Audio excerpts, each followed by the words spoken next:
Okay, in this section, we're going to deal with the sum and difference identities, as well as we're going to deal with double angle identities.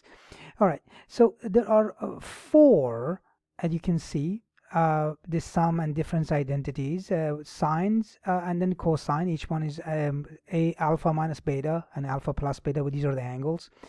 And one thing that I want to mention is that please be careful. This is not, so sine of alpha minus beta, it is not equal to, you're not just multiplying it through, is not a distribution process like algebra. Okay, make sure you understand that and make sure you don't do this. This is very important. So the sum and difference are actually based on a set of proofs, and it's a geometric proofs using a unit circle. I am not going to prove the sum and difference identities. There are sites that you can go to, and of course the books and all that you can follow. It's very straightforward, but I felt that using them is more useful than proving them, unless you're going to get into applied mathematics. Then those of you who are, I really suggest you go ahead and look at the proof of those. But it's very simple. All right, let's do an example. All right, so now that we have these four sum and difference identities, we can use that to answer some of the question. For example, if I have cos of 7 pi over 12 and we want to use the exact value to come up with the final answer, instead of taking our calculator, I can rewrite this as cos of 4 pi over 12 plus 3 pi over 12. Okay, and by doing that, and I can simplify, so that would be pi over 3 plus pi over 4. Okay, now you could say, well, why do I need to do that? I just take out a calculator and do this. Let's suppose you're not allowed to take a calculator, use a calculator, and you have to do this showing using the sum and difference identities. In this case, we're using a cosine and it's a sum identity. We're going to use this identity there. So when we do this, what do we get? So we're just going to follow this part right there. We'll get the right there at the top.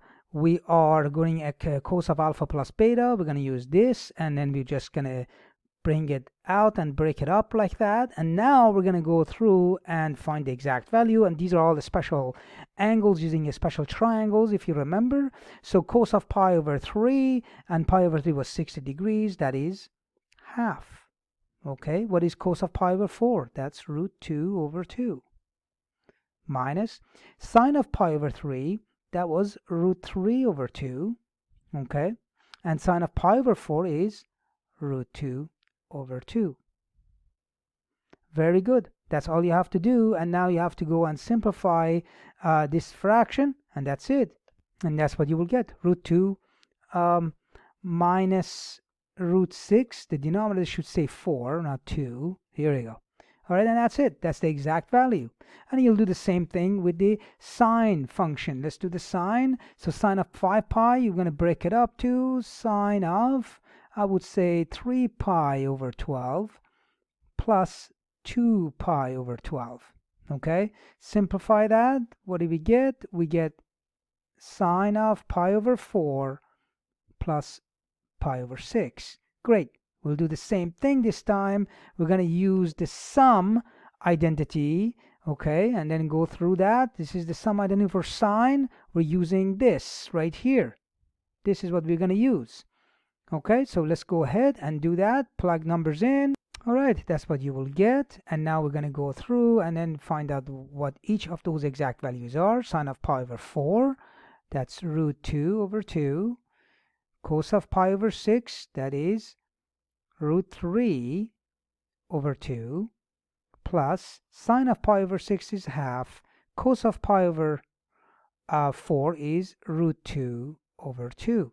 All right, simplify. That's root 6 over 4 plus root 2 over 4. Answer, root 6 plus root 2 all over 4. Great. That's how you do it. Okay, simple as that. All right, so we are now looking at Okay, now let's look at the double angle identities. And double angle identities is specifically is this 2 times the angle, okay, and then 2 times the angle for sine and cosine. And of course, from this point on, you can actually include the tangent of double angle as well. And it just basically there's a ratio of the sine and cosine. But the proof of this, again, using the sum and difference identity that we did. So instead of having alpha and beta, so you will just only have alpha, theta, and theta for both. Okay, so this, all of these, instead of being alpha minus beta, will be alpha plus alpha. Okay, so right here, that's the sum that you're going to use. And when you do the math on that and then you go through the proof, you will end up getting these values. So sine of double angle equals to 2 sine theta cos theta. Now cos theta will give you 3 different possibilities because you're using the Pythagorean identity. The first thing that you're going to get is cos squared theta minus sine squared theta. That's the very first thing you get after the derivation. But then you can replace sine squared theta with cos squared theta using Pythagorean identity and vice versa. And then you get these 2 other possibilities, and sometimes they come handy. Let me show you how you can use this. So I usually use these the most through for proofs. Okay, so you have this question 1 plus cos 2 alpha divided by sine of 2 alpha. We want to prove this identity that is equal to cotangent of alpha. Left hand side we have 1 plus cos, so all the double angle that you see, we're going to change that to a non-double angle using what we have. So 1 plus, so let's go through this. So 1 plus cos of 2 alpha, in this case we're going to use, we have 3 options. Okay, we have 3 options. Which one we're going to use? Is it cosine and sine? We're going to use 2 cos squared theta minus 1, or the sine. But notice that on the right hand side the cotangent is actually cos of alpha, okay, divided by sine of alpha.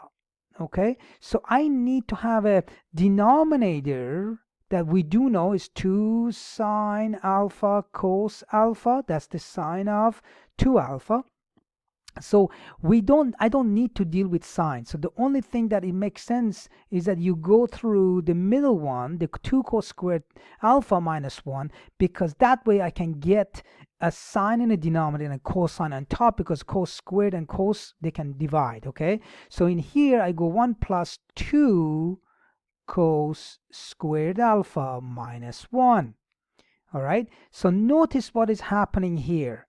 When you do this, you can simplify 1 minus 1, that goes away. So what you will have, 2 cos squared alpha divided by 2 sine alpha cos alpha. And now you can say one of the cos alphas will go away with one of the other one. That means they divide. The 2 divided by 2, your final expression will be cos of alpha on top, sine of alpha in a denominator, and sure enough you have the same left hand side expression as the right hand side, and you're done. Okay, that's how you can use the double angle identity really handy. All right.